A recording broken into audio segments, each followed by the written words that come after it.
My name is Sigmund Silver. Today is Wednesday, December 7th, 1994. I am here to interview Cantor Morris Lang, who is a survivor of the Nazi Holocaust. I am doing this under the auspices of the Holocaust Documentation and Education Center, Incorporated. The purpose of this interview is to add to the oral history of the Holocaust, so that through this living memorial, future generations will know what happened. With this knowledge, we hope to prevent any such occurrence in the future. And now, sir, shall we begin? Would you please tell me your full name? My full name is Morris, last name Lang, How do you spell the last name? L-A-N-G. Can we talk about the town from which you came, but please tell me first, where were you born? I was born in Krasnik, which is by Lublin. It's in the Lubliner governorship. That's what it's called. That is Poland. Governorate, Poland. What was your birth date? June 1st, 1921. And where did you grow up? In Krasnik till about I was 18 years. What That- section of Poland is that? That is the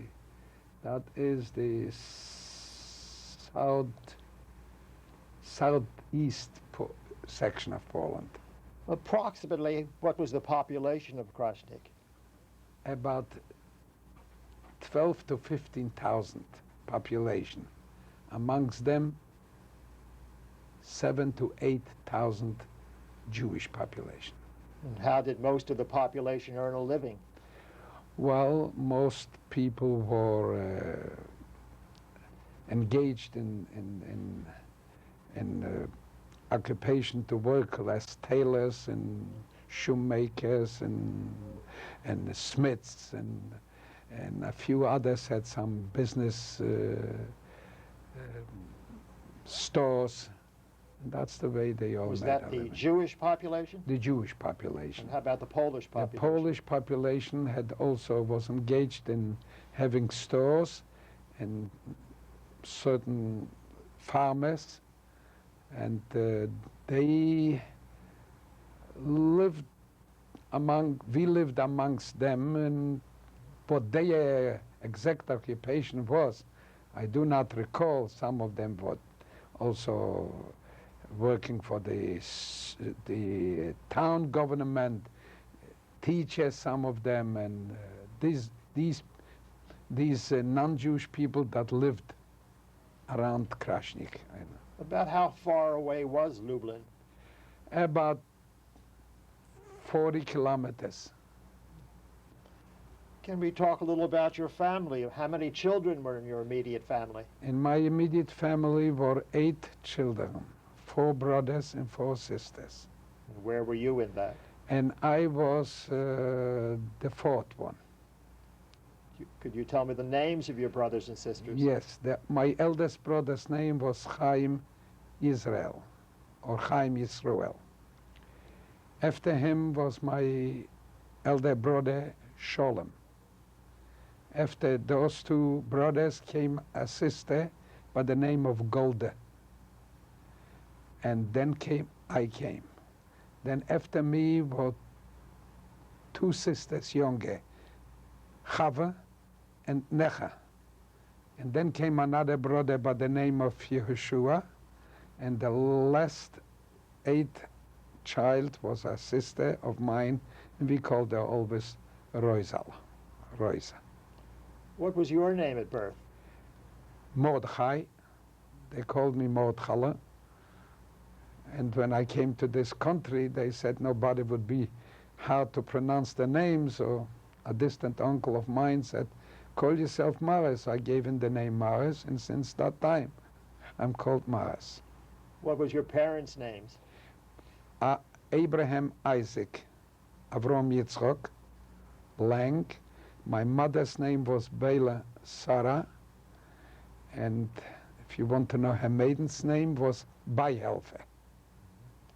And how did your parents earn a living? My father had a little tailor factory with 4 or 5 people, And when the children grow up, we all try to help out. How far were you able to go to school before the war interfered with your Well, studies? I finished the Szkoła Powszechna, as they have the public school, to the age of 18 like here. And then for 1 year's time I was sent to Yeshivat Chachmei Lublin, and I was a student. Then my studies were interrupted when on September 1st the Second World War broke out. Do you remember any incidents of anti-Semitism that happened to you or your family before the war, before 1939? Yes, they were beating up Jewish people from the non-Jewish population, the Polacks. And of course, when we grew up, and my two older brothers, some of them would dare not touch us because they knew that they will be rebuked very much. They were anti-Semitic, throwing stones. We were afraid to go out of the limits of the town. But we managed somehow to survive. Occasionally you heard of a killing by someone commit a killing to a Jew, whether it was racial or you want to steal something from him, we don't know. But there were cases like this. Can we discuss the time that Hitler was on the rise to power in Europe before the war came to Poland?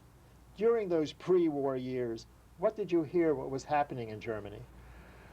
Well, we weren't that well informed because in those days we couldn't afford to have a radio, but somehow by the time the press came to us, actually the Jewish press, and we were informed that there has a maniac in Germany, and his plan is to destroy everything that was Jewish, but we didn't believe that it will come to such catastrophe.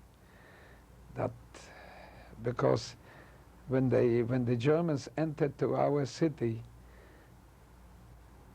they came in and spread, first of all, terror. But before they came, what changes occurred in Krasnik as Hitler was gaining power? As he started out with Czechoslovakia and adopting Vienna, Austria and all that, and then it started that the people, the Jewish people that lived in Lodz and further down towards Germany started to evacuate themselves. And we received a lot of people that came in from further towns. And all we could hear is, things are not good, things are not good. That the Germans that lived in those cities like Poznan and even Lodz started to take up Jewish homes, and they had to leave them, and they didn't give them any others. So whoever was in a possible could escape, so they started to escape further down to the east. Did you or any members of your family try to leave at this time? No, we weren't yet affected by it until actually the war broke out. So we left our home, we escaped to a little village. Only that we couldn't stay in the village too long, we came back. And about 8 days later, they bombarded Krasnik. The reason for it was because the 24th Pukolanov, we had an army with barracks, military barracks. And we thought that they wanted to bombard the military barracks, but instead the bombs fell on residential sections. And I remember in one night, it happened on a Friday, there were many people killed and wounded.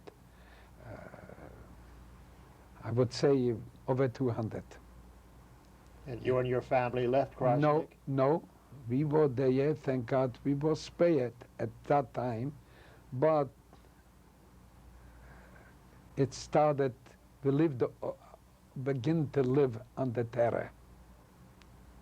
And it took only about 10, or I don't remember exactly, 10 days or 11 days, and the army, the German army, marched into Krasnik. But where had you gone in that period? No, I was home with my family at that time. And we lived in that section that just about 2 blocks away from us. Houses were burned from the bombs, and people lost their lives. Many people that we knew of them by names, but since then, I forgot who they were. Do you remember the date that the Nazis occupied Krasnik? I would say within 12 to 13 days when the war broke out on September 1st. Could you describe what you saw the day that the Nazis entered your town? Oh, they entered the town, and right away they got to the Jewish homes and taken out Jewish young men to work for them. Whatever.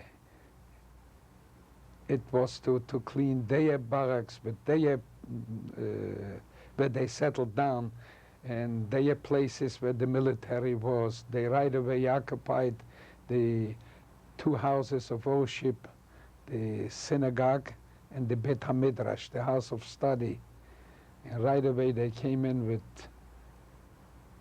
in other words, they made it into a stable. They put in those houses of worship, they put in horses.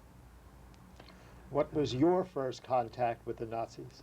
I was grabbed to work. I had to go almost every day to work.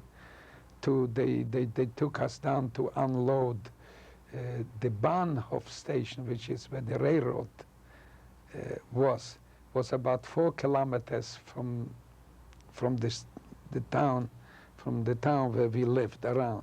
Do you recall how you felt at that time when they first came for you? I felt scared, very scared, and of course we didn't know that it will come to such tragedy. So we tried to obey their orders, because every time, and right away they got, after the Jewish population, that we had to begin to wear those armbands with the Star of David. And if they ever will see a German soldier or a policeman or whatever it is, we had to bow our heads and take off our hats to bow for them. And if you didn't, you got beaten up. And if you did, you got beaten up too. So it didn't matter. I mean, it just didn't work either way, whoever the soldier was. How did the non-Jewish population respond to those acts against the Jews? Very strange. If there was, we called it a noblava. A noblava meant that they got out to catch people, Jewish people, to work. If a Jew was trying to hide himself, some of the Polacks were pointing out, there is a Jew. So they had their cooperation. The Germans had the cooperation of the non-Jewish population. How about the national government? Did they make any attempt to protect the Jewish people? They were also in this order. And you couldn't see the police, everybody, it seems to me, tried to work along with the Germans, not to offend them too much. Can you describe the living conditions in Krasnik now under the Germans? First of all, everything stopped. There was no schools, no public worship. We didn't have food. I remember the winter had come in, and in those days we had to have wood and coal to heat the homes. This was scarce, and food, and they started to ration for us the food, and everyone got those coupons, and you have received for every day, as many as in the family, X amount of fruit, which was not enough to live, and you could, and just to starve yourself. Did the Jewish community organize to help itself there? Yes, they right away, they organized a Judenrat from the Jewish population. And the Judenrat was created only to serve their purposes. That means every time they came in, they needed real coffee, they needed money. At the Jewish, at one day they took out the eldest from the city and the rabbi and the Rebbe at that time, and they kept him for a whole day in the market, that they will be hanged or shot to death unless they come up with, I don't remember, the sum of money at that time, because, and about, you know, how many pounds of real coffee. Germans liked coffee. We never knew what coffee, real coffee was. We used cicoria. That was our way of thinking of coffee. Do you remember the names of any of the leaders of the Judenrat? Yeah, there was a Pesach Kava, a Simcha Kohn. Those two I can remember. There were others. Do you feel that the Judenrat helped the people? They tried in the beginning to help, but later on, what could they do? They were forced to fulfill or do the dirty work for the Germans. Otherwise, they kept responsible. Was there a Jewish police? Yes, they organized later on a Jewish police, and then, of course, they had to go out and catch people to work and bring them to work and see that they should be there. Because every morning, the Germans demanded a few hundred of workers. And then we were divided, and I was among them. They took us down to the Bahnhof station. They came in wagons with cement, with coal to load it out. And whoever couldn't was beaten very much. But when I recall those days, it still wasn't bad, because at night time I could come into my family and share the experience of the whole day with them. Can you describe some of the activities that went on in the city? You said there were no religious services? No. If it was done, any public service, we had to do it and leave someone else outside watching. We could meet somewhere in a little basement to have the Sabbath worship. Otherwise, everything was taken off. Nothing could be done in public anymore. Did you know of any resistance or underground organizations? There were some young people who went away, we didn't know, into the woods to create like a resistance, and we called them like partisans. But later on, some of them were killed in the woods through Polacks and other commandos. It wasn't good. And some of them started to move on to go to Russia. We would have done the same thing, but we had an old grandmother home. And my mother said, how could I leave my mother here? And so we didn't go. We were waiting for a miracle, which never happened. Were you aware of any individual acts of resistance or defiance? Well, there were resistance, but in a way that, you know what I mean, that they took sometimes, they grabbed somebody an assessment, and he shot somebody, and they went out and tried to destroy him.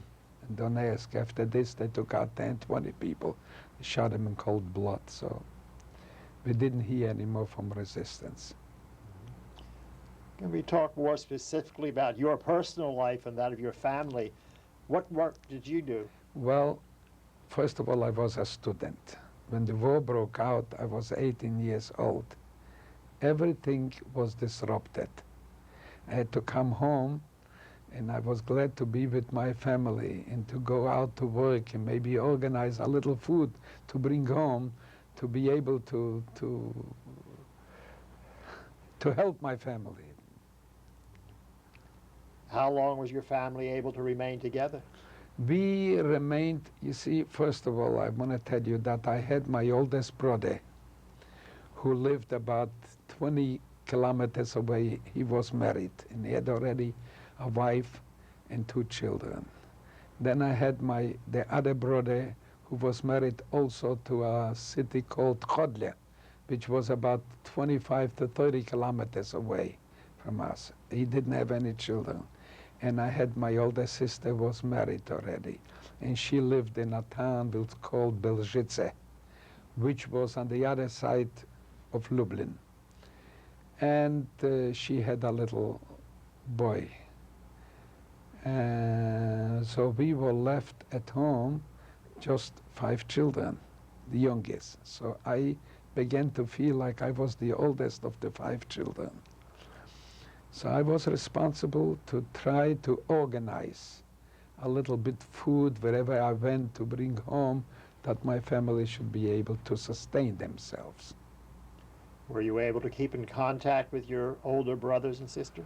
It was hard, but we were told that in April or March 1942, we heard through rumors, or somebody came, that my brother was taken out, or my sister-in-law sent a messenger to tell us that my brother was taken out in the middle of the night and taken away to a camp called Majdanek. At that time we didn't know where the Majdanek is. Later on we found out that he was there. And it didn't take too long, they killed him there. They beat him to death. That's what people told me. In 1942 was the last Passover that I spent with my immediate family. It was hard times. We hardly had something but to eat, but we made the best out of it. And on April the 12th, 1942, it was just right a day or two after Passover, the entire city of Krasnik was encircled with SS, gendarmerie, police, and dogs. And with loudspeakers, they called upon us to leave their homes and come out to the main marketplace because we are going to be resettled. They called it in German Aussiedlung. And whoever didn't come out right away is to spread terror and fear. Right away you could see that the Jewish people were shot in the middle of the street. So everybody got scared. And we took the most important thing that we can. My father took his talit and tefillin, prayer shawl, the phylacteries. My mother would take the little candlesticks to wherever we come. She should be able to continue with lighting the candles every Sabbath Eve. And I don't think that we had any food left from the Passover because we didn't have any matzah left, we didn't have any bread. And on that day, we all were taken into the marketplace, surrounded with police and dogs. And I remember I had a little certificate that I worked for the German Kommandantur in the old school where I went. And when I showed them this, that I'm beschäftigt, means employed, they let me out. And I thought I'll be able to take some of my family members. Couldn't take him. They all were marched 5 abreast. They were all marched to the Bahnhof station. And that night they were loaded into wagons, like worse than animals. On the way, the 4 kilometers, there were over 85 people shot. Since I was left, I was the one that went out to look for the dead people to see if I'll find somebody, a brother or sister of my own family. I helped gather with a few other people all the dead bodies. We brought them into a place called the morgue place. And I looked at everybody, and at that time I said, thank God I didn't find anybody from my own family. Only later on to be able to say that, oh, if I would have found somebody, at least I would have given a Jewish burial. And since I didn't find anybody, to find out later, they were taken to Belzec, or Belzetz, which was not far from Tomaszów in the Lublin gubernia, so-called. And they were destroyed there with who knows, 850 other thousand people. All the Jews from the Lublin Kreis, we called it, from around Lublin were taken to that camp in Belzet. And they were taken to the crematoriums, and all I could say is find some ashes left somewhere, I hope. So that day of April the 12th, 1942, I will never, never forget. As a matter of fact, 2 days later, which I keep up with the Yortzeit to remember the dead anniversary of them. So I know that 2 days later, which comes in the Hebrew date of 27 days in Nisan, it is called, Israel has established the Yom HaShoah. That is the memorial day for all the people that have lost tragic their lives through the Nazis. And you remained in Krasny? No, I was taken right away to a camp.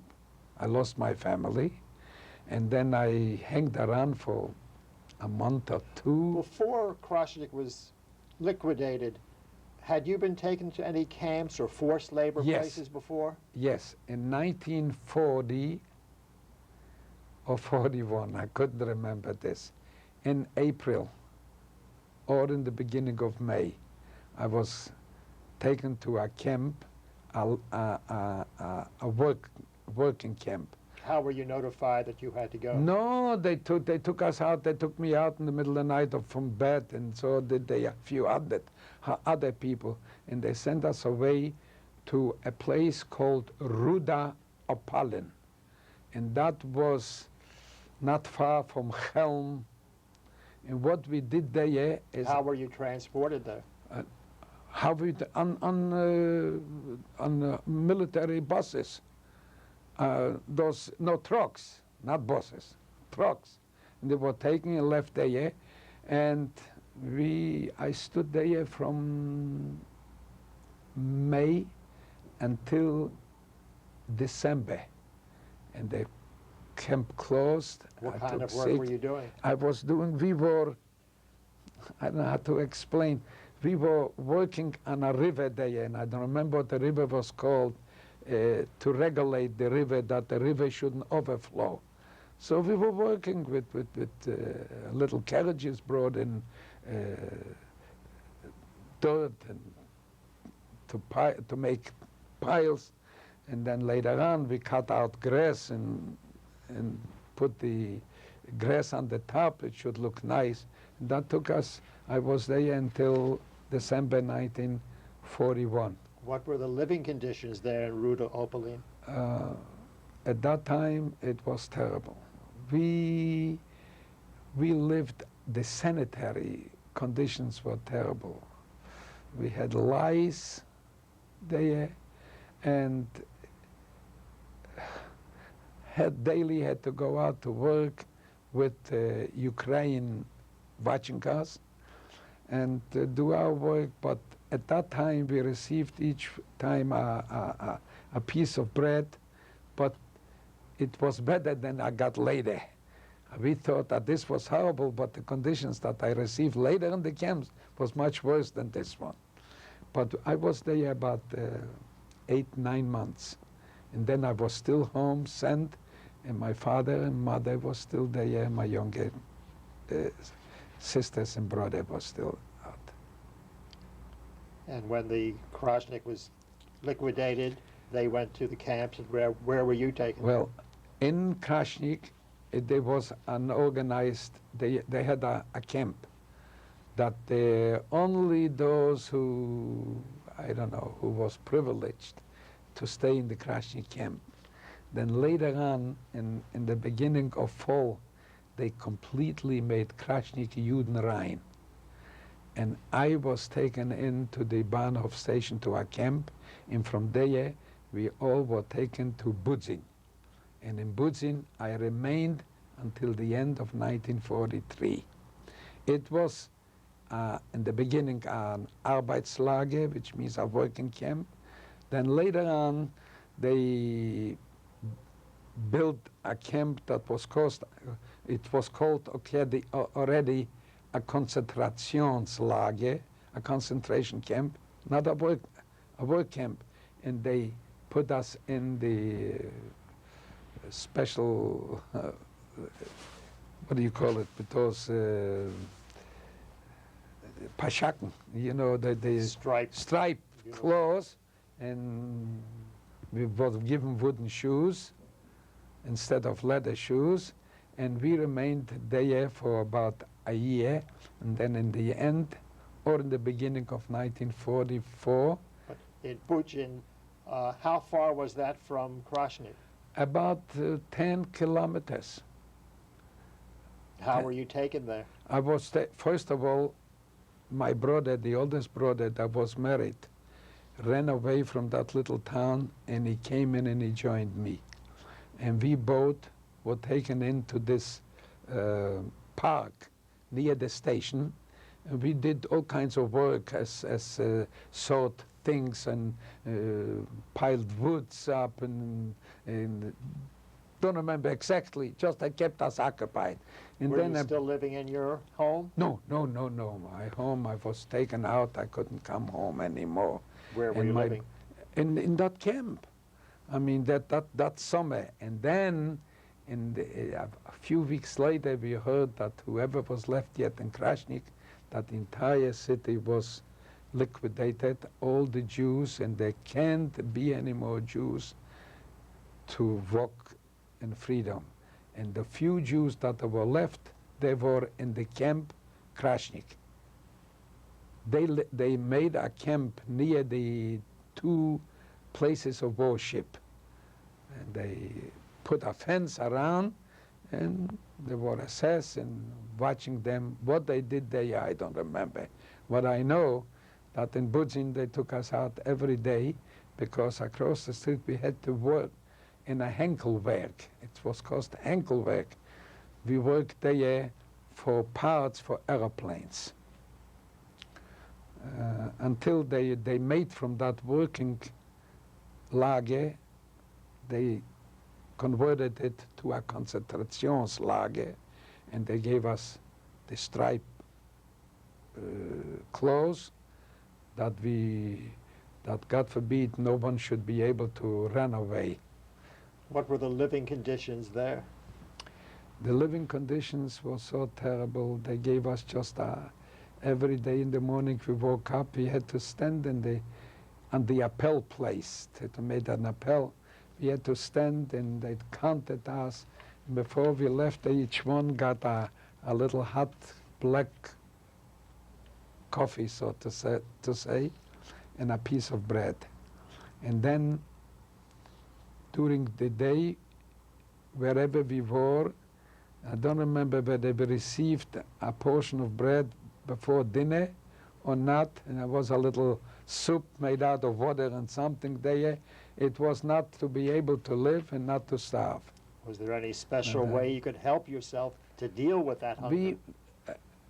If wherever I worked, if I had a civilian meister that looked after us, we were in contact with some other Polacks, and some people used to be able to organize, if you will be able to hide yet a few zlotys to get a little extra piece of bread, but not of too much help. It was hard. Were there any further selections while in the Yeah, camp? we had a few incidents that when one time we came back to work, and all of a sudden they started shooting, we didn't know what, and on that night they made a selection and somebody ran away or what. There were 85 people killed, or 75 or 85, 100 people, I don't remember exactly, were shot on the grounds. And I was in the barrack where I had an acquaintance with those workers that were privileged to do some tischler. What do you say when you work on furniture? What is it called? Finisher. Yeah, finisher at one. So my brother and I hid there. We stood with them. It didn't come today, and then we found out that maybe 100 people were killed at that time. Another time was an incident where someone ran away. Before we had the striped clothes. That one was missing, and he took out 10 people and shot them in the front of all of us. Then they found in someone's a menashke, I don't know what they call it, where you had to have your soup in a bowl, something like this. You carry it around with you because otherwise there were no plates or bowls to give you out for soup. You had to come with your own in each one. So they found that someone hid something in there, and they took him out in the front of us to show that if you have any money left, you have to declare it and give it away. You can't have a penny with you. And in order to show how big the punishment is not to hang him to be hanged, but we should all kill him. And he was killed. Everyone had to throw a stone at him, and some of them tried to he shouldn't suffer too much, to actually kill him before. It was a terrible thing, especially You people. participated in that? I didn't participate. I couldn't have. I wasn't in the front, but those all who stood around the front had to participate. But you witnessed it? I witnessed it. And another time they had a German Jew there who was, and I don't know what he did, but they hung him in the front that everybody should see. In other words, what their politics is to bring, scariness to us, that no one there should do something which is against their politics.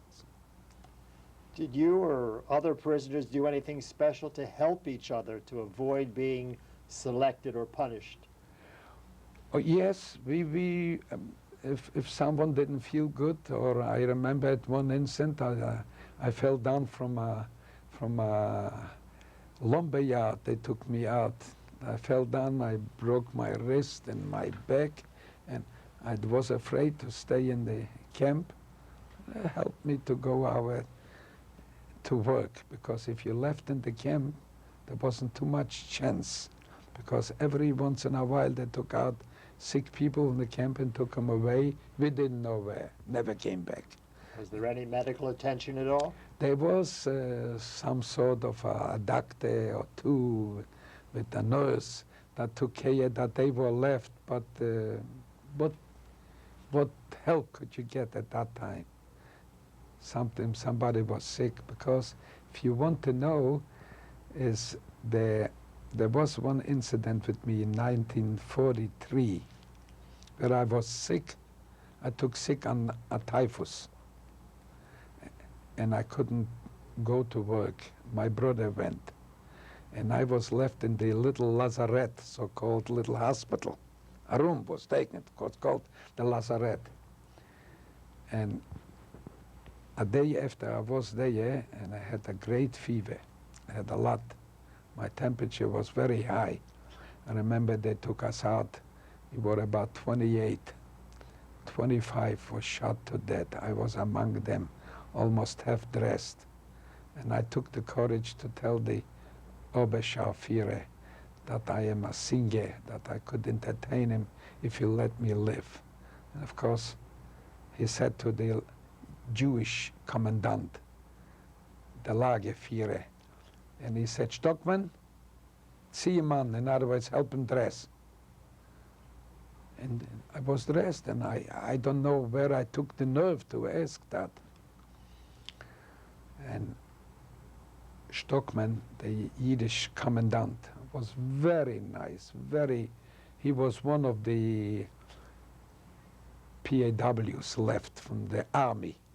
And he told me, don't show up in the front anymore, because anyone who possessed a little something, intellectuality or whatever it is, they destroyed you right away. Not only were they out to destroy Jews, but they wanted also to destroy our culture completely. If they destroyed the culture, we were not going to be left too many alive. And as it happened, 2 weeks later, I took well, and he came out and he said, Stockman, he called the commandant. He said, where is that young man? Where is that Kerl, that ich habe ihm das Leben geschenkt? And he called me out. He said, now you said, you remember I spared your life? Now entertain me. I have some company in here. I froze. I couldn't open my mouth. But I regained my composure, and I said I could tell you a Polish monologue, and you may like it. And he said, because they all understood Polish too. So I told him a monologue in Polish, and to my luck, he liked it. He called in some others. I had to repeat it, and he let me out. Luckily, that same Obersturmführer was a few days, 3 days later, changed with another one, and I was spared my life. And Do you remember his name? Spikes, Oberscharführer, Unterscharführer, I don't remember, Scharführer Spikes, that was his name. And he couldn't go, this Obersturmführer, Scharführer, I don't remember the ranks they had, he couldn't go to eat and have his breakfast unless he shoot down 1 or 2 people. He was such a bastard, you should pardon me. I mean, we were so afraid. He took us out one time. He was afraid that partisans shouldn't attack the barrack, and there was woods with young, trees. He took us out with our bare hands. We had to break down the trees, and they had very few instruments, or what they call it,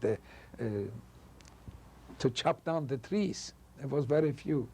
And what a day this was. It was on a Sunday. Also a few were killed at that. I forgot what they call it. We had to cut down the trees that the visibility should be far away. So the watchmen on the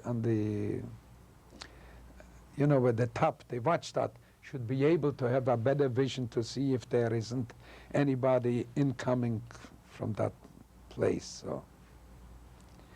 Can you describe what you saw, the physical setup of the camp?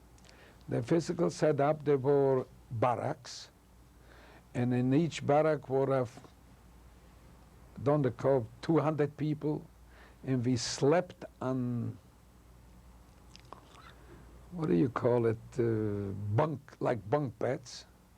No mattresses, no straw. We had to on bare boards, and we have to, each one had a little blanket, and that's the way we, in conditions like this, after we worked the whole day so hard, you got to that bunker bed, and you were glad that you could sleep through a few hours.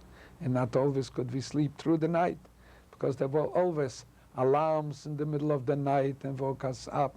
And of course, when it came 5 or 6 o'clock in the morning, everybody had to be dressed already and go out and stand there for hours until they counted us out. And we went on the other side across the street to the Werkstelle, it was called. That's the way we worked. Now, to conclude, that he took us out from the lazaret when we were so sick and so others. And when I was spared, and when I lived through the war and was liberated, I thought that because of, I said I could sing, so I went for training and became a cantor to devote my voice to God Almighty. Now I'm retired, thank God. What different types of prisoners were there in Butzin? In Butzin were only Jews.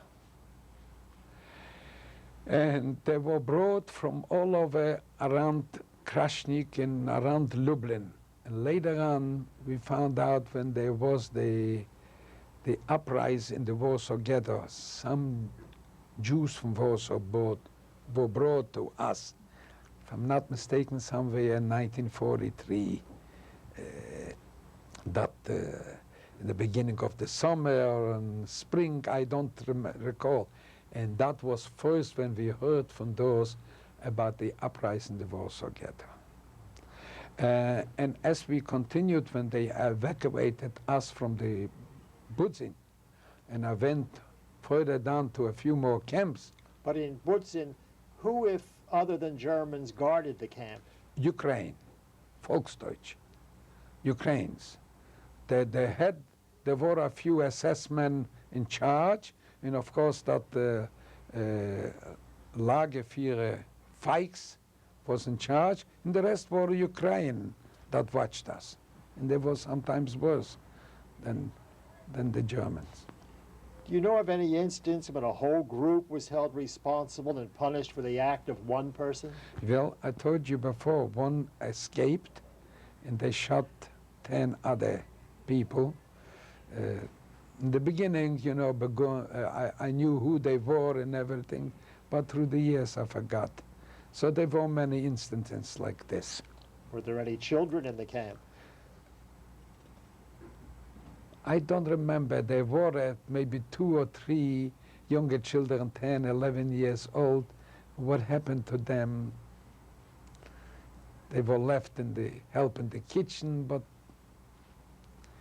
I mean, I think that younger than 17, 18 years of age, you couldn't find there. Because children were destroyed before. They didn't have any use for children. Was there any visitation by any outside organizations into the camp? Not in Butzin, not that I recall. Was there any attempt to observe educational or religious observances? Where? In the Butzin? No. We got up, there were still people that had a little siddur, a prayer book, got up, and there was no way to have a talit, a prayer shawl of phylacteries in camp. You didn't have that. And most of the time I didn't have a prayer book. I most of the time remembered the prayers by heart, and whatever I could I said. And we tried to observe sometimes. It was worse with Passover holidays. Those were the worst times because you were afraid to eat bread. And you couldn't have any matzah. And some of us were very religious. We abstained from bread, and we lived through the soup in itself, not to eat direct bread. It was hard. Were there any acts of sabotage or other forms of resistance attempted by the prisoners? Not in Butzin. They couldn't do that. There were times that something was moving. They started to dig a tunnel under to escape, and I think we were at that time when they killed maybe 100 people was when they discovered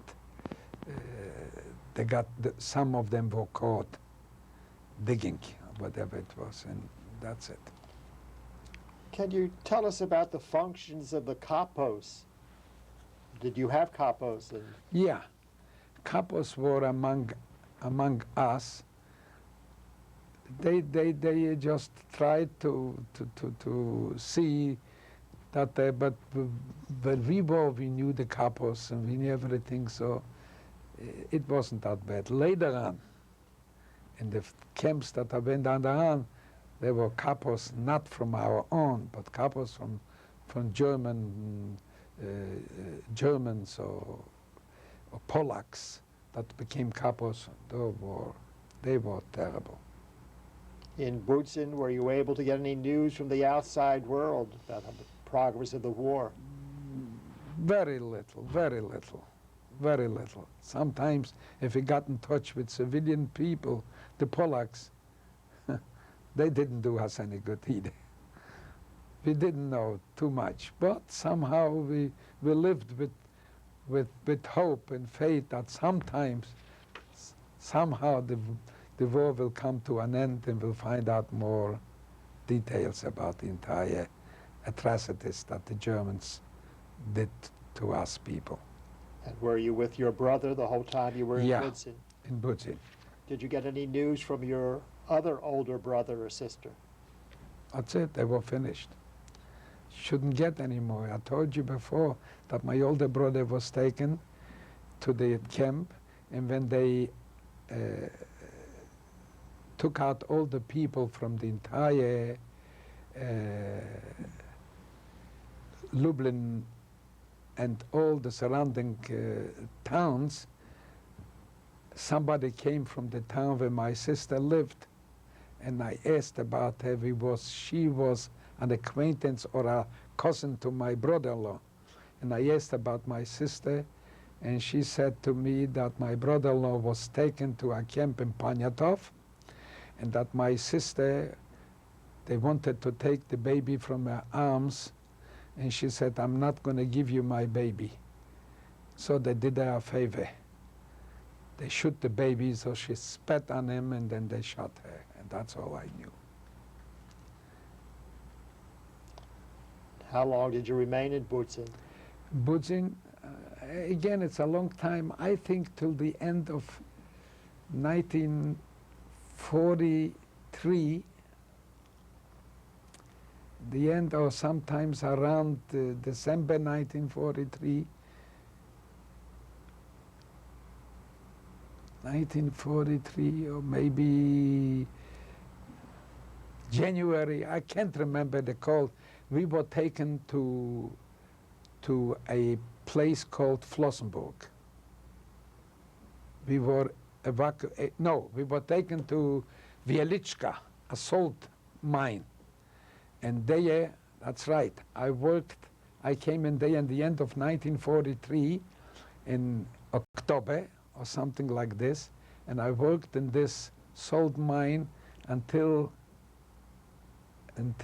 spring of 1944.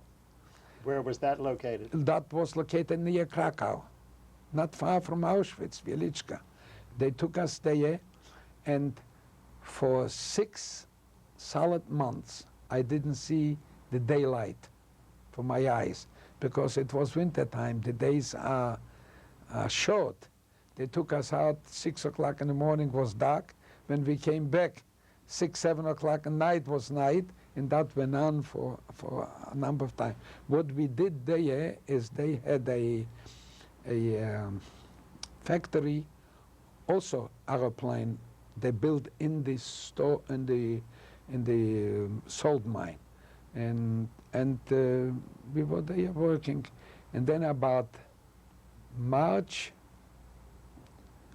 of 1944 or April, they took us out from there. But in the salt mines, what were the living conditions there? The same as they took us out in the morning, and they took us back to camp. And from camp they took us, the camp was outside of the mine, of the salt mine. But they took us every morning into special elevator. We walked to that salt mine, shoved us in an elevator, 10, 12 20 at a time. We went down to the salt mine. We worked there all day. Was it And being operated as a salt mine? no, it was worked at as a Werkstelle, a factory of plane for parts for planes. And then from there, sometimes in April or May, they took us out, liquidated the camp, and they took us to Flossenburg. But in that camp, was there any form of sabotage attempted at all by the prisoners? I don't remember. We were so occupied, I can't recall anything, because we hardly wanted to stay in the camp, because we were afraid to be left. We were glad to go out, even I didn't see the light, the daylight. But I was glad to get into the Werkstelle, called the factory where they had this.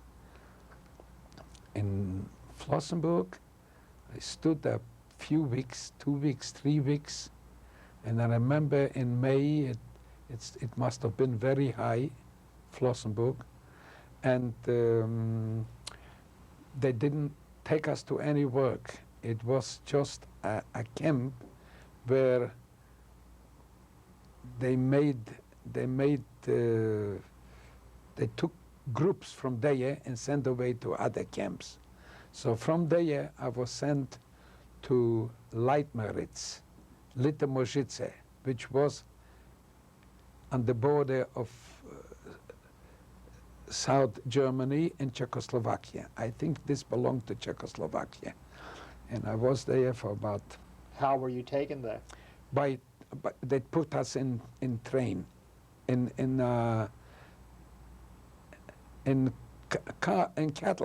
cattle wagons. They put us all in a train, and they took us, and we were driving for a whole night until they brought us into that Leitmeritz. In the Leitmeritz, it was a very awful camp. It was so hard to live there. When you first arrived there, was there a selection? They didn't have any selections to make there. It's only when someone took sick that they took out the groups. And how could you not be sick? And if you were sick, we tried only to stay in the camp, and whatever work it is outside of the camp, we went out. What was your daily routine there? Daily routine, I was lucky they took us to dig ditches outside to put some canalizations or pipes in there.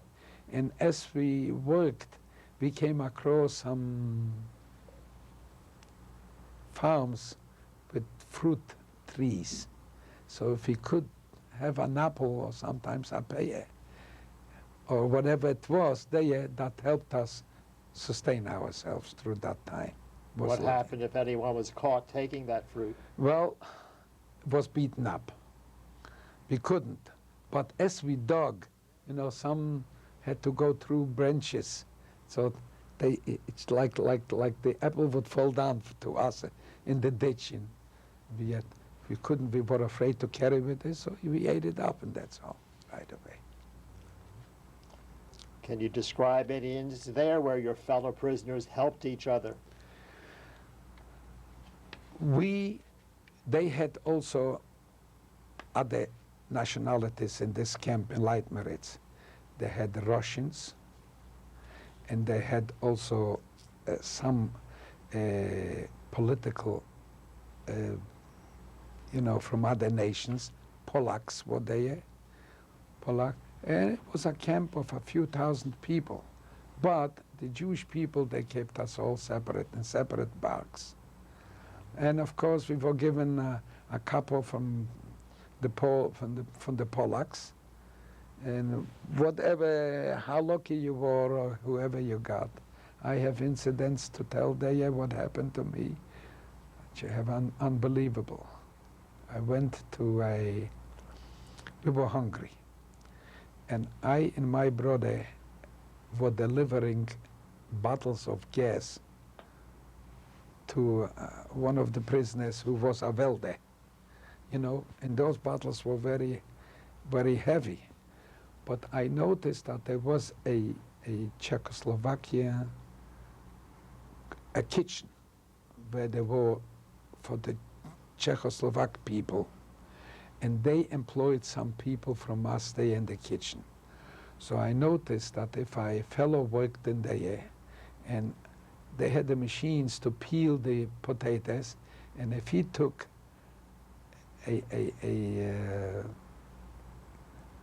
what do you call a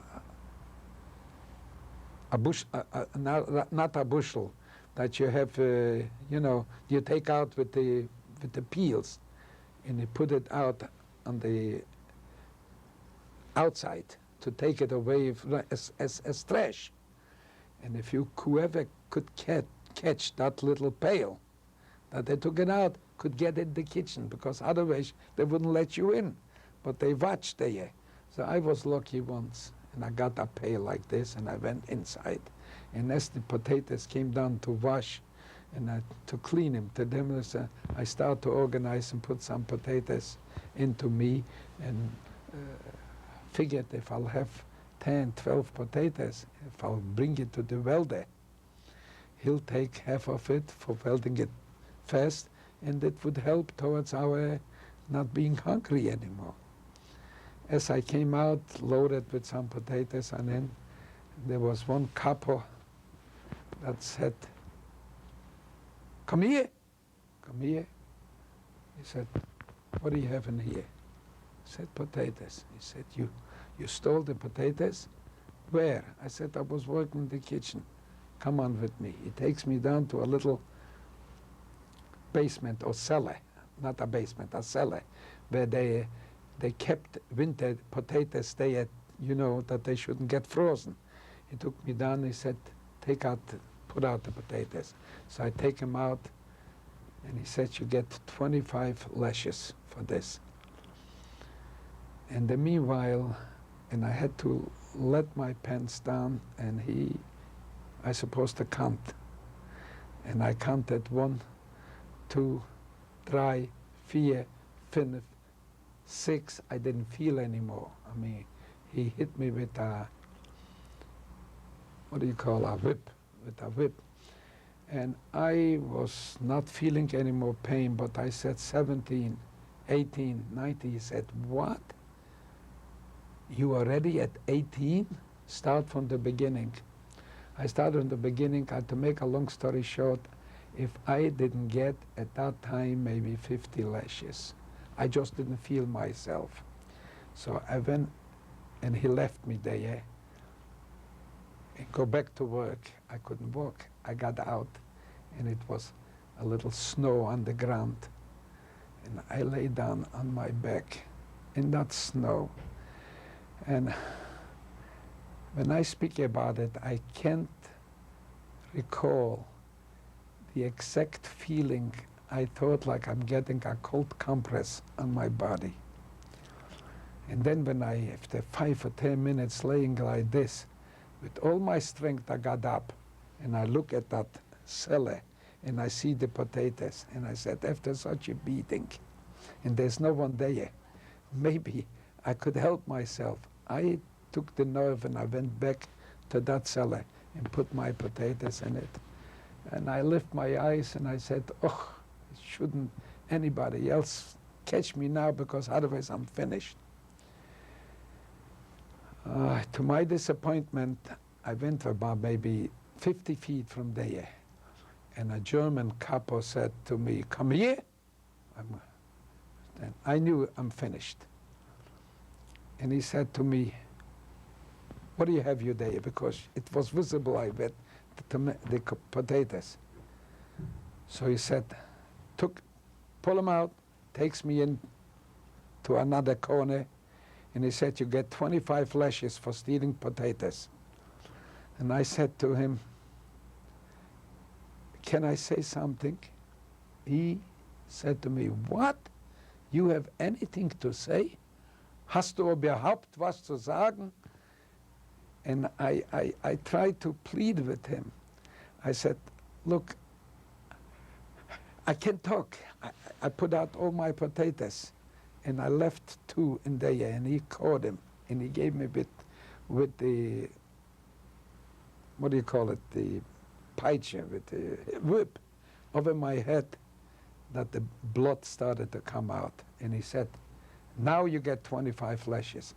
I said, when a person is condemned to die, couldn't he say a few words? He said, mach mal schnell. I should say it fast. So instead to say, I left my pants down. And he saw my body. And I thought it was moved. He said, 20 down, you still get 5 lashes. I got 5 lashes. I didn't get the potatoes anymore. Blood was rushing out of my head. There was a pump there, and it was winter time, remember. I went with my head, I put my head under the cold water. Somehow it stopped my blooding. I don't know how strong I was. When I recall those times, and whenever I retell them, I came to the conclusion that in a time of an emergency, if you are destined to live, no matter what you do, you will survive. I recall those times when I had been under such subjections, and I thank God that He let me live without any medical care and without anything. And it took a few days, and you know, I maybe still suffer today because of this, that my back hurts or whatever, but I was left alive. Can you describe the physical setup of that camp? It was all the same setups, same barracks with bunk beds set up. And of course, the only one thing in that camp, I think that for months, maybe 6 months, I was forced to wear the same shirt that they gave me in the beginning. And it was so awful. We were so, the dirt was so great. We didn't have any facilities to wash ourselves except a little cold water. And we did the best. The lice were killing us. And some people just couldn't make it. And when we stood at an appel in the morning, when we went out to work, to various commandos to work, believe me, some people just were tilt over, fell, and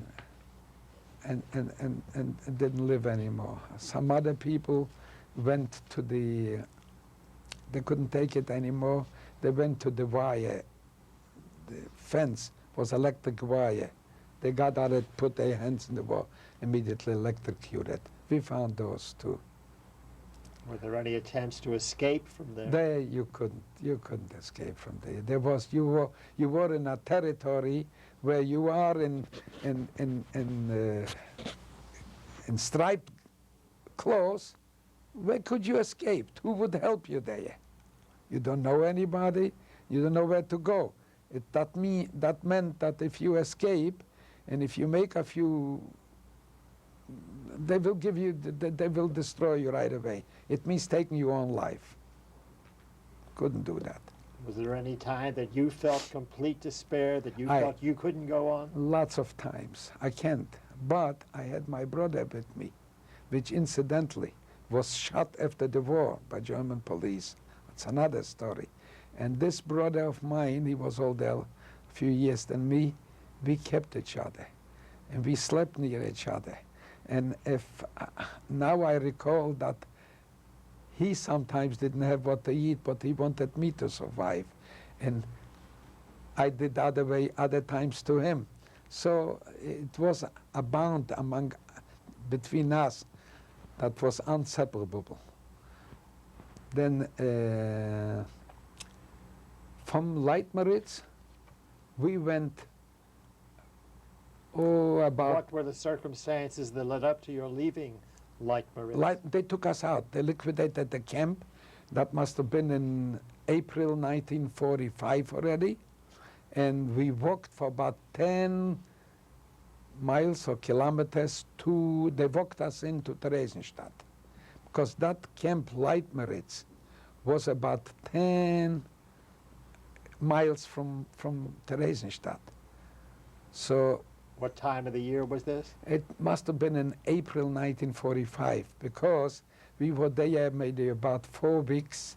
We didn't work and we didn't have any food. They gave us something. It was better than in Leitmeritz, because at least when we get to Theresienstadt, we got new clothes.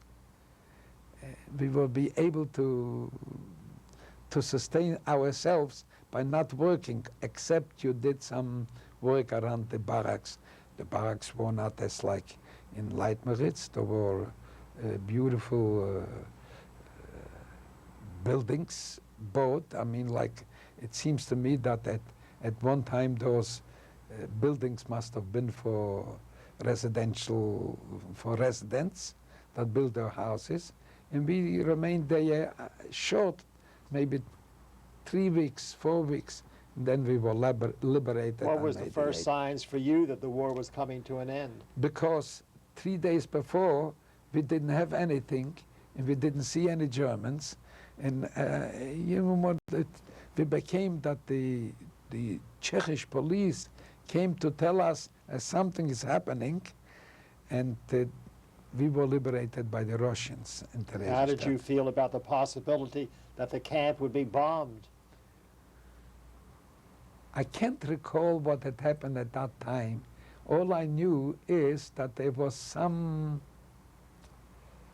something going on. They said that they will take us somewhere, that we're not going to remain in this camp yet, or whatever it is. Later on, I found out that they have built a special place where they want to destroy us all of, you know what I mean, just finish us off. And we saw where the bodies would have just fall over the embankment, and that's all. But the Russians came in, they said they couldn't stay too long because they liberated that camp before anything else. But before they came, can you tell us about your last days in the camp? My last days in the camp is that I went around and I told my comrades, my people, I said, something is telling me that the war will not take too long. Let's have our hope up high. And of course, some people just took sick and couldn't take it anymore, and they died even before we were liberated. When you think back, what single event for you was the most difficult of all your experiences in the camps? The most experienced camp was actually 2 instances. First of all, the story when I was sick on a typhus, and they took me out, and they took the others out, and about 25 or 26 people were shot down in cold blood, and I was among them, and I was saved. The other incident is I thought I'm not going to live through anymore. It was then when I got the beating with stealing. We didn't call it stealing, we called it organizing potatoes. That was the time when I really felt that that's the end. But somehow, I believe in God. Are there any other incidents that especially stand out in your mind? Those are the 2 instances that stand out mostly in my mind. But when I was liberated, it was also to me a great disappointment, because we didn't know where to go, where to come, who am I, and who do I belong to. But luckily I had this brother, and then after the war we went to live in Germany. What single factor do you feel helped you survive? I would say faith, because I thought that once when I was a student and studied Torah, it says that there will always be a time that there will be someone left, echad min ha'ir, shnei min ha'mishpacha, which means there will be someone left, one of our little town, 2 from a family or 1 from a family. And I thought, I'm going to be the one. And that kept me. And you know, when I talk to my wife, and we talk, and I say, how did we survive? And she has a very smart answer. She said, it's just like a lottery. Who wins a lottery? 1 in a million? 2 in a million? We were those. It's like a lottery. So I take that, what she says, she's right. Now, who liberated you? We were liberated by the Russians. Can you recall the moment of liberation? Can you describe your feeling at that time? Yeah, we went out and we saw the Russian chokes or tanks, you know, coming in, and we ran on them, and they embraced us. And I remember one soldier, Russian soldier, gave me a piece of chocolate. I don't remember, I know it was American chocolate, and I haven't seen chocolate for 6 years. And I took a piece of it that saved my life, because if I would have gone in probably and eat something more substantial, my stomach wouldn't digest it. And a lot of people who got in to eat heavy died later on. So that piece of chocolate stopped my appetite, and slowly. I mean, that's what I believe, that this was my way of surviving.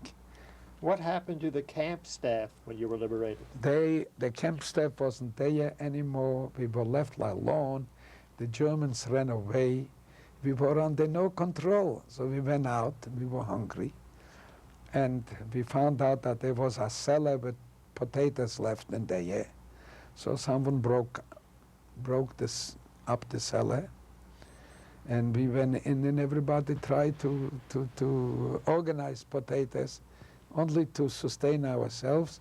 And then I don't remember what happened. The Russians came in, or some civil, they started to give us food and everything, and I became a translator from Russian to German.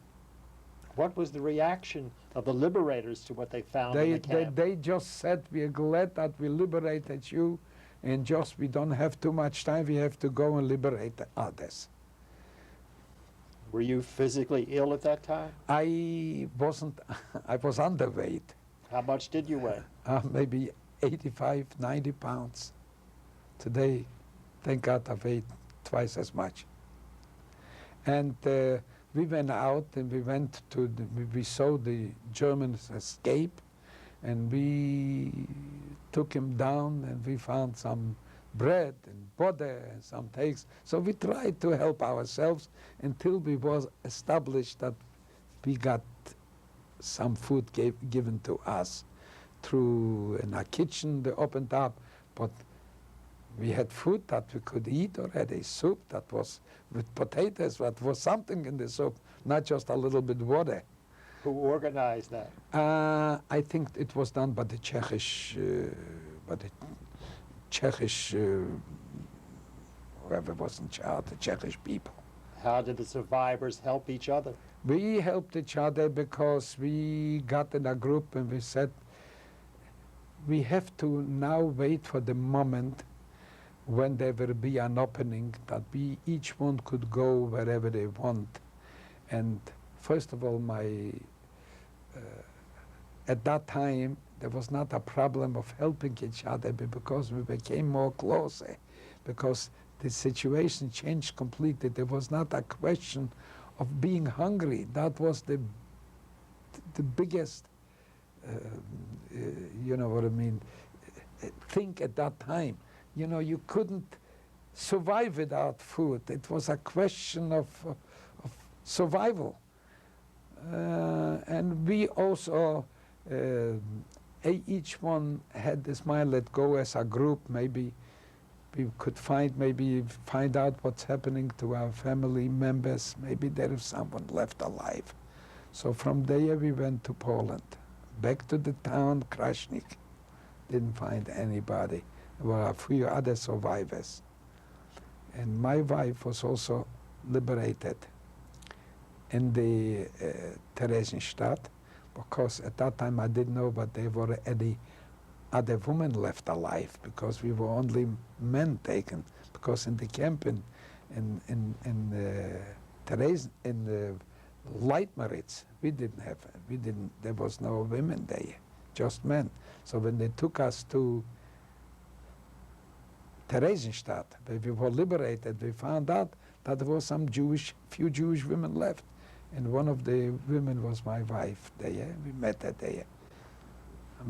I met her there in a basement organizing potatoes. We went back all together. My wife was born in Lodz, so she was left in Lodz, and I went to Krasnik. And then What did you find there? in Krasnik, our house was not anymore there. And there was just a few Jews that came back that were liberated from Krasnik. We saw each other and we tried to establish what it is, and it didn't take too long. And on the 6th anniversary when the war broke out on the 1st of September, my wife and I got married in my town in Krasnik, because I went back to her and looked her up, found her in Lodz, and took her with me. And thank God, we have later on, my wife gave birth to a daughter and 2 sons. And right now we have 7 grandchildren. So we're thanking God for this. How long did you remain in Krasnik? Just a few weeks. After I got married, I couldn't remain in Krasnik because the room we lived, I stood up to make Kiddush for the festival of Sukkot. They threw in stones, the Polacks. And my wife said, that's not a place for us to be in here. And then I was afraid that I was eligible for the Polish army. I said, let's get out from here. Were there any special organizations to help you? It wasn't yet organized, because we came back, like it took us, we were liberated in May. We went back to Krasnik like July or August. In September I married, and then a month or 2 months later in September, October. In October we moved on towards the west, and we went to Gleiwitz. And in Gleiwitz we lived a few weeks, and then we found out that there is a way to get the Bricha, an organization from Israel, and we wanted to go to Israel. So they said, first of all, we have to take you out from Poland, because from Poland they couldn't do it. So we went as a transport as Greeks, that we go back, we were told, to Saloniki, and that we can't speak any Polish or Yiddish. Only think that if they ask us something, we should say a few words from the Siddur in Hebrew. And they took us to Czechoslovakia. And in Czechoslovakia, my brother, my wife, and I, we had to go through the Alp mountains. And it was a night not to forget. It was raining and freezing. Our clothes was like glass. And that was the time that we had to smuggle us through the Alps to arrive only to a place where the Bricha gave us some train tickets. We went into a train, and we took us from the train into Vienna, Austria. How large a group were you traveling with? I would say we were about 200 people. Your brother was with you? Brother was with us. And we had to walk in one lane. And the Bricha, some went on the head, show us the way, some in the back.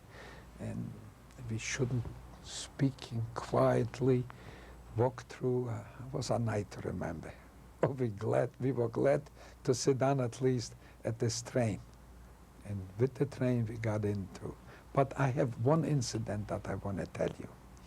as we were sitting already on a train in Czechoslovakia to take us over to Bratislav or to another point, I don't remember exactly. We were waiting. And remember, we are Greeks. We're not allowed to speak. So a Russian captain or any high rank from the army came in.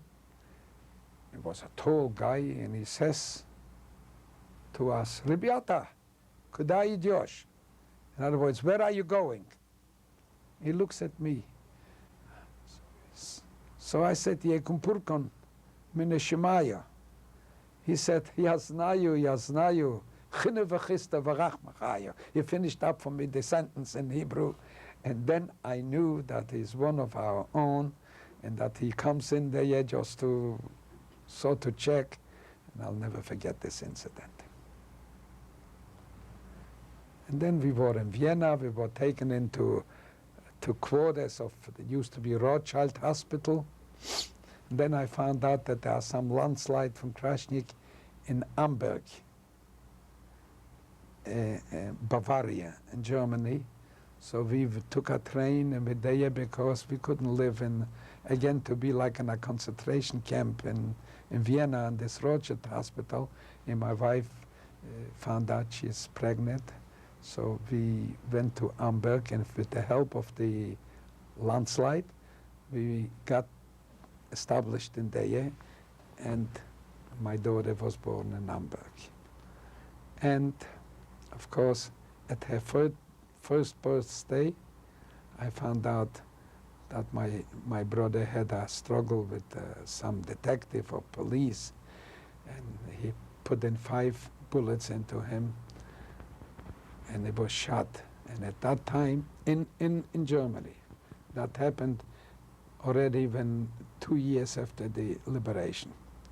And the detective produced right away a certificate from a doctor that my brother had wanted to choke him, and he did it in self-defense.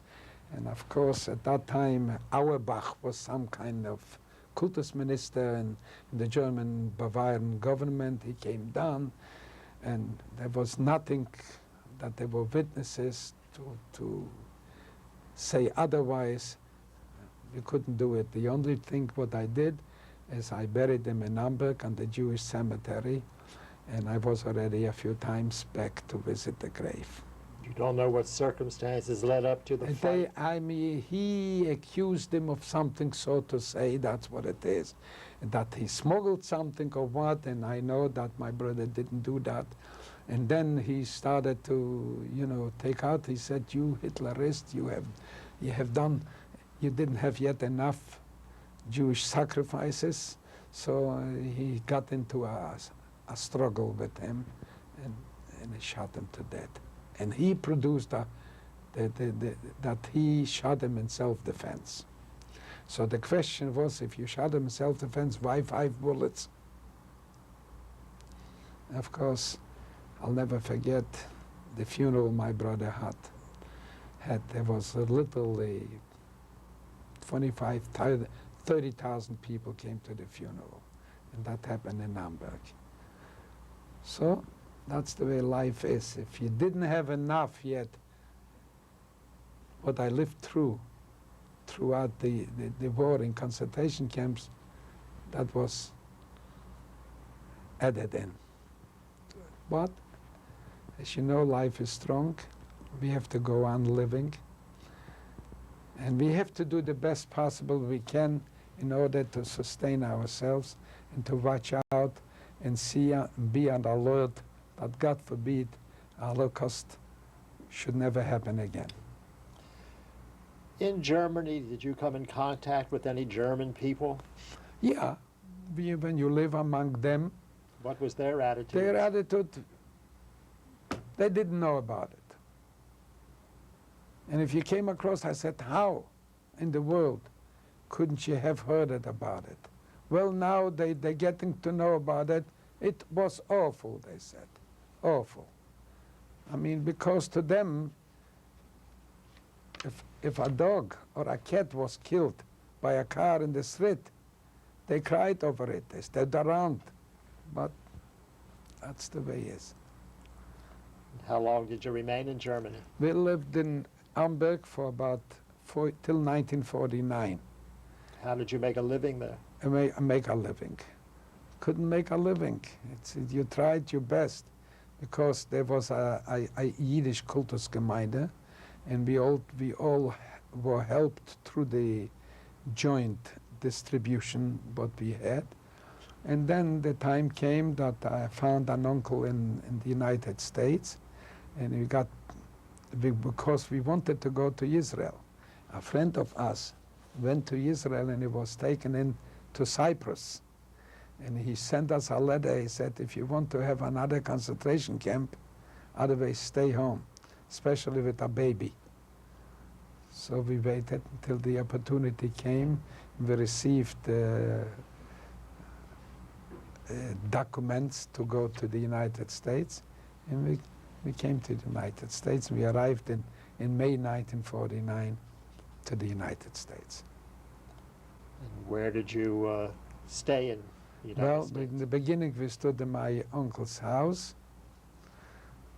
and then while I was in Germany I trained myself with my voice to be a cantor, and I came, and there weren't any yet. If you don't know the language, there are not jobs open to you, but I did the best. I tried to go to work in a factory, first in a hospital, to sustain myself and to be able to help my wife and my kid. And then later on I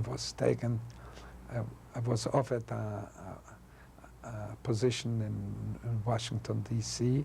to be a cantor, and I accepted it. And how did you feel when you came to the United States, entering a strange new country after all that you had been through? I felt to kiss the ground. I felt that it was, how can I say, honor and dignity has been given back to me as a free person. And I know that I always say that this is a God-blessed country. I have many things to be thankful for. And of course, I'm happy to be now an American citizen. How long did you remain in Washington? In Washington, I remained for about till about 1955. No, I was 2 years living in Brooklyn. And then I received in 1952 the first offer to have a position for the high holidays. I went back to live in Brooklyn, and I went to work as an examiner in a factory. But later on, in 1954, I moved to Washington, or 1953, and I lived there for about 2 years. And then it didn't work out with this. I was accepted by the community there, and then didn't work out, and I got a new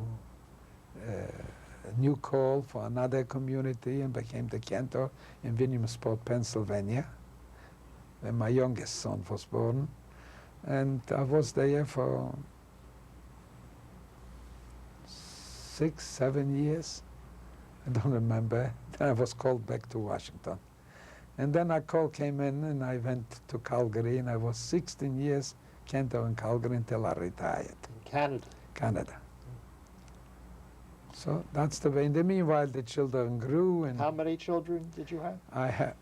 We have a daughter and 2 sons. And they all, thank God, married. And we have 7 grandchildren.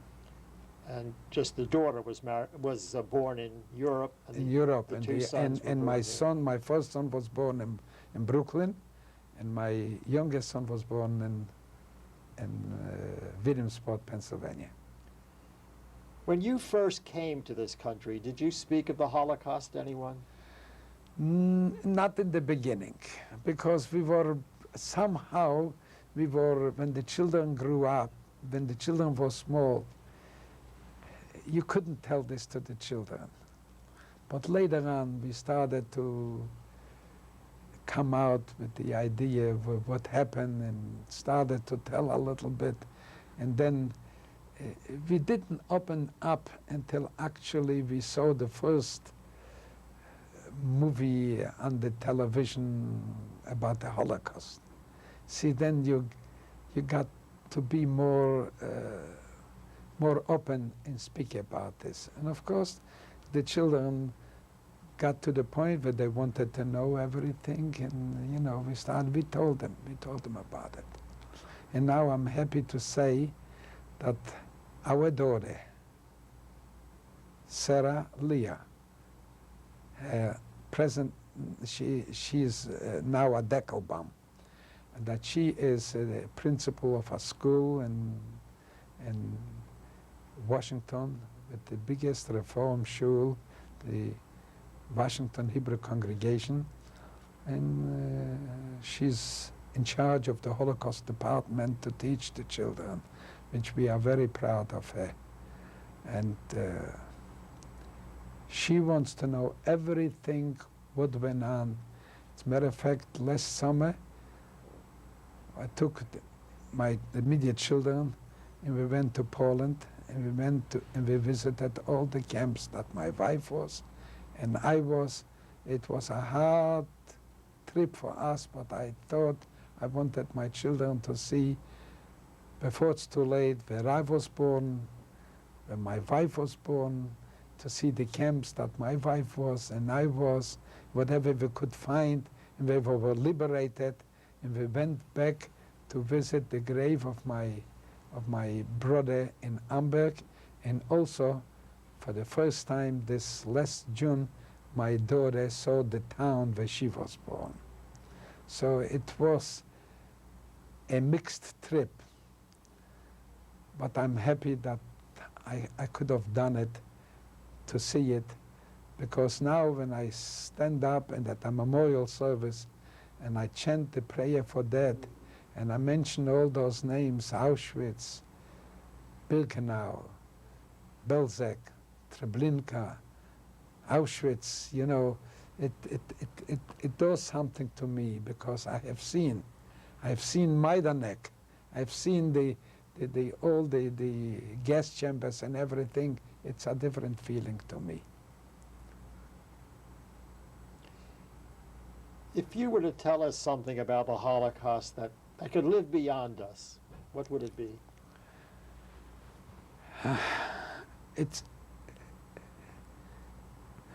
I could tell you that I just can't believe that in the 20th century that a nation should arise with all their intellectuals, doctors, professors, lawyers, and put their minds to an action where how to best to destroy a people from this world and what they did to us. And this I cannot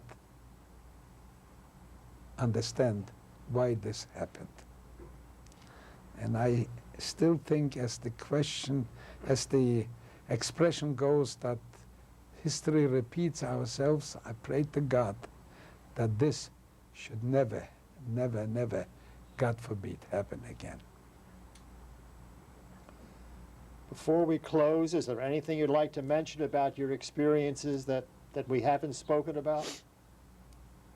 There's so much to tell that it's impossible at an interview to recall everything at the same time. I think I touched on the most important things that I lived through, how I was